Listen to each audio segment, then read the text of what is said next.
사랑하는 형제자매 여러분, 오늘 우리의 지성과 영혼을 채울 지식의 여정에 함께 오신 것을 환영합니다. 이 이야기에 귀 기울이시는 모든 분들의 삶에 하나님의 은혜와 평강이 가득하기를 먼저 기도합니다. 오늘 우리가 나눌 이야기가 여러분의 마음에 깊은 울림과 깨달음을 준다면 좋아요와 구독으로 저희의 사역을 응원해 주십시오. 여러분의 작은 손길 하나하나가 저희에게는 큰 힘이 되며 더 많은 이들에게 진리의 빛을 전하는 귀한 통로가 됩니다.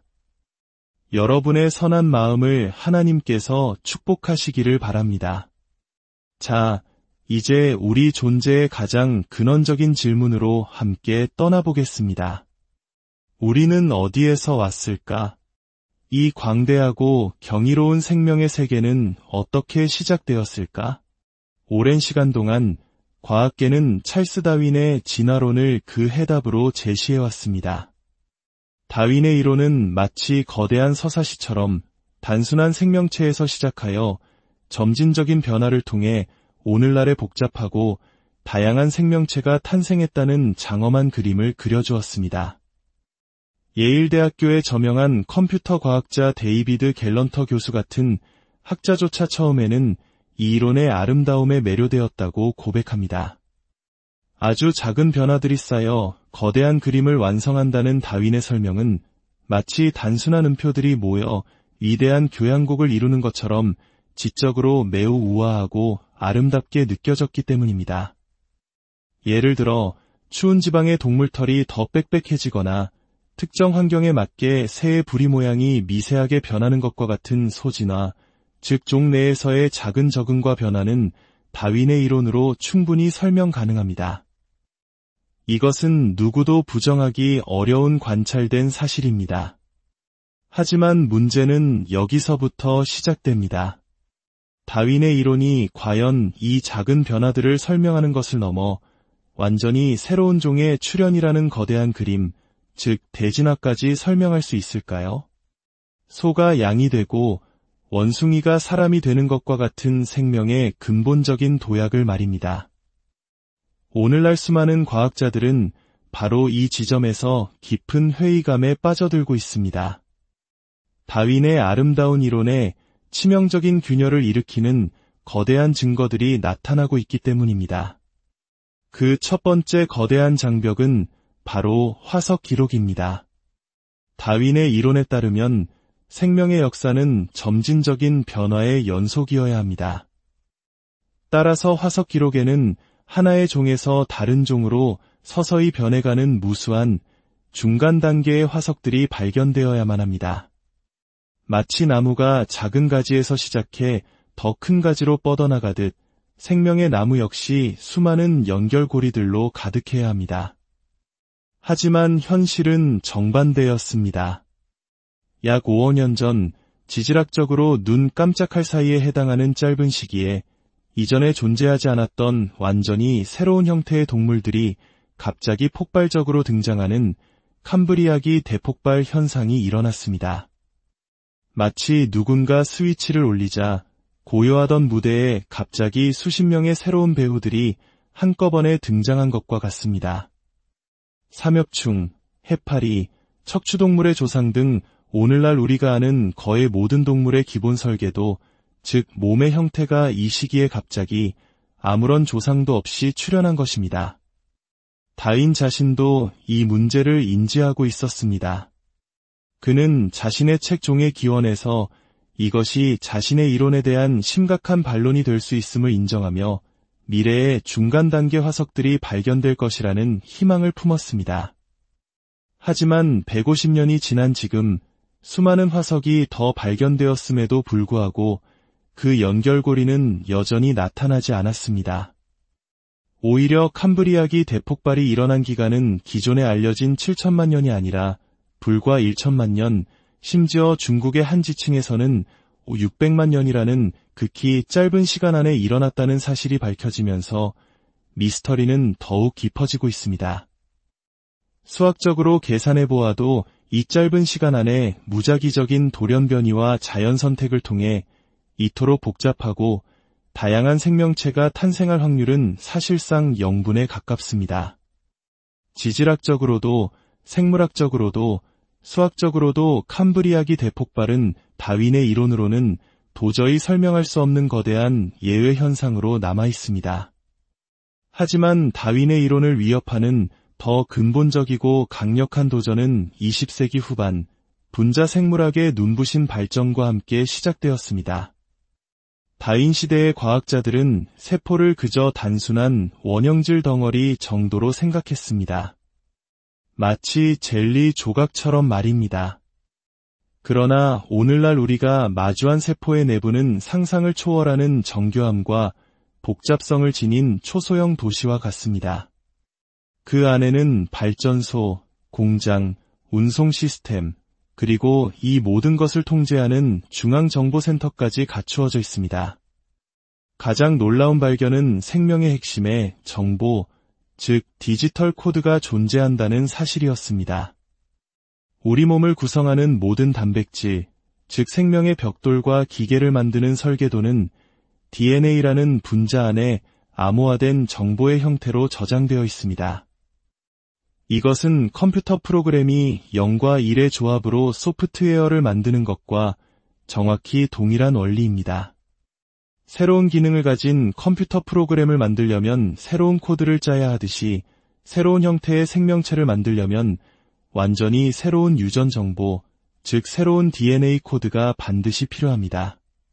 바로 여기서 다윈의 이론은 두 번째 거대한 장벽, 조합적 팽창이라는 수학적 문제에 부딪힙니다.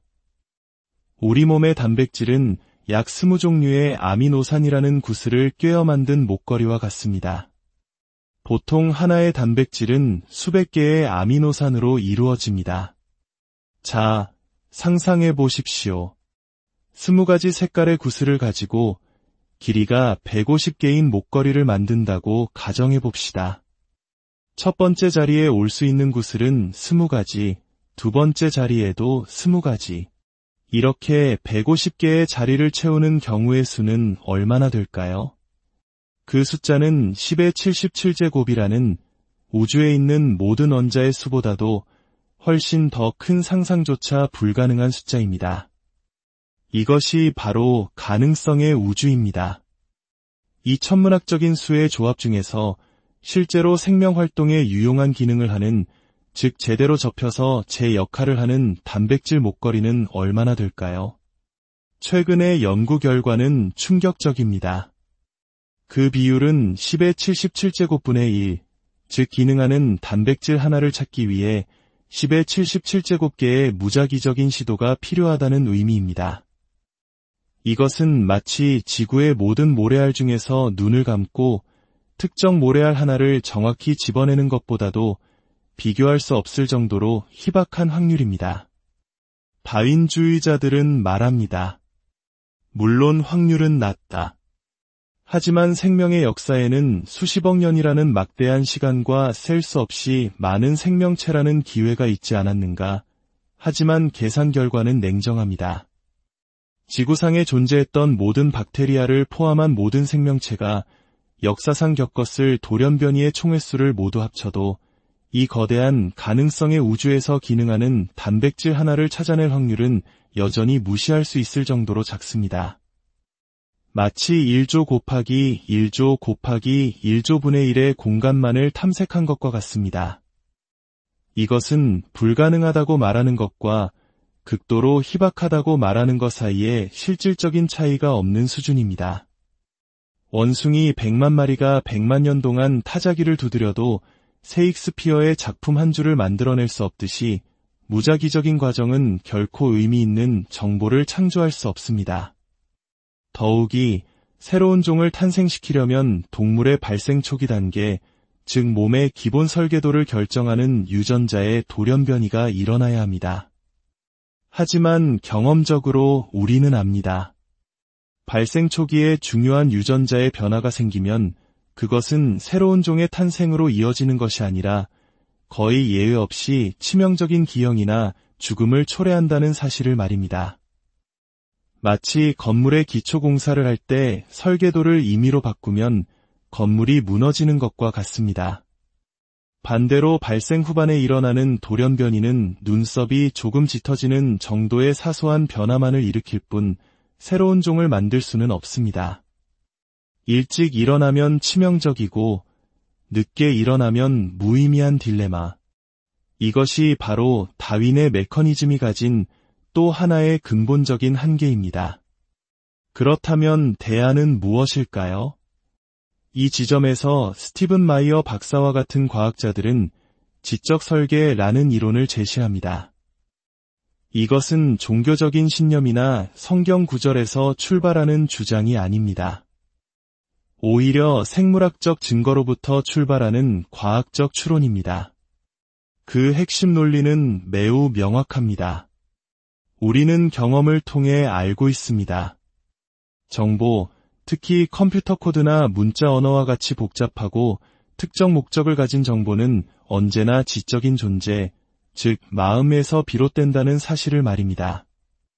이집트의 상형문자든 책의 한 구절이든 컴퓨터 프로그램 코드든 그 근원을 추적해보면 반드시 그것을 설계한 지적 존재가 있습니다.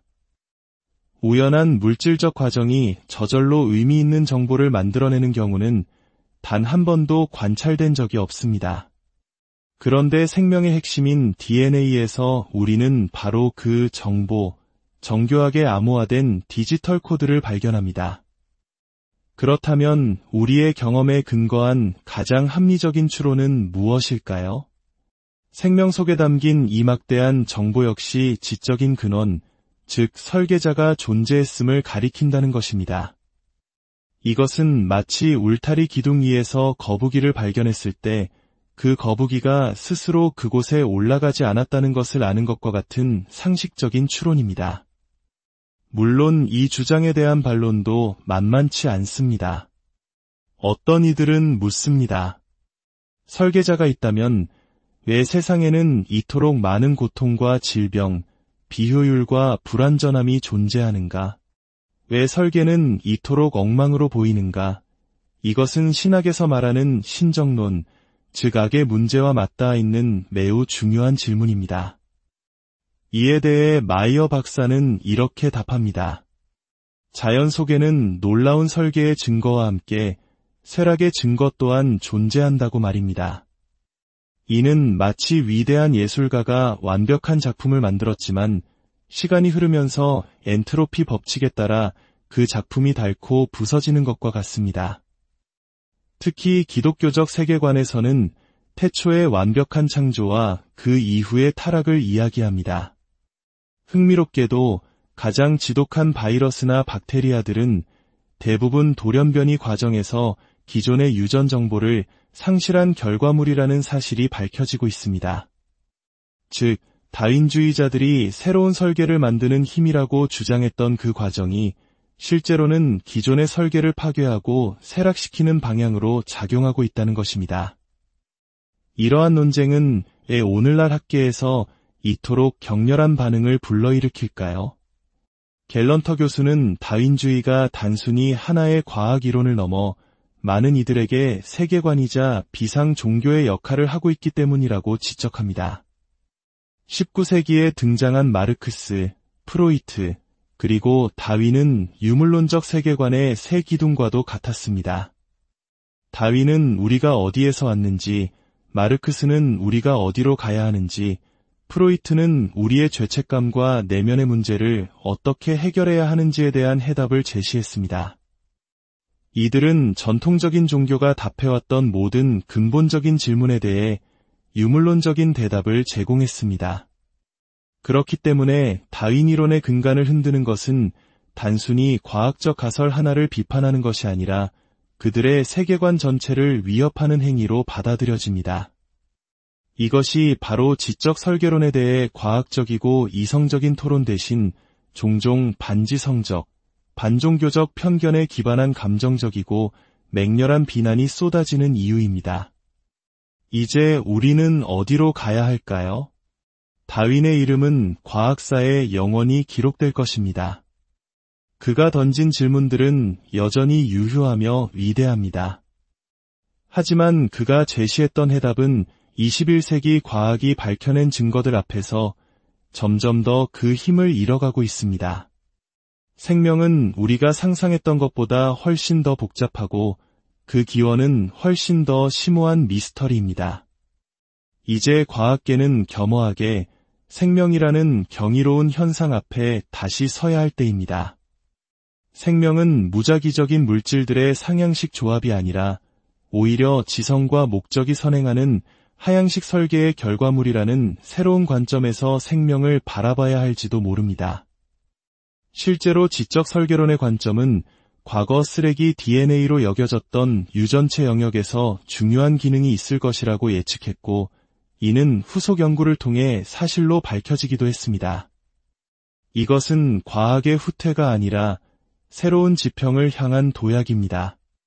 우리를 둘러싼 이 세계, 우리 몸속의 작은 세포 하나에 담긴 경이로운 정보와 설계를 바라볼 때 우리는 그저 우연의 산물이 아님을 깨닫게 됩니다. 궁극적으로 이 모든 지식의 탐구는 우리를 창조주의 위대하심 앞으로 인도하는 길이 될 것입니다. 과학이라는 창을 통해 창조 세계의 신비를 더 깊이 들여다볼수록 우리의 믿음은 더욱 견고해지고 우리의 찬양은 더욱 커질 것입니다. 오늘 이 이야기를 통해 여러분의 지성이 깨어나고 영혼이 더욱 풍요로워졌기를 소망합니다. 우리를 지으시고 모든 것을 주관하시는 하나님의 지혜와 사랑이 여러분의 모든 길에 함께 하시기를 우리 주님의 이름으로 간절히 기도합니다.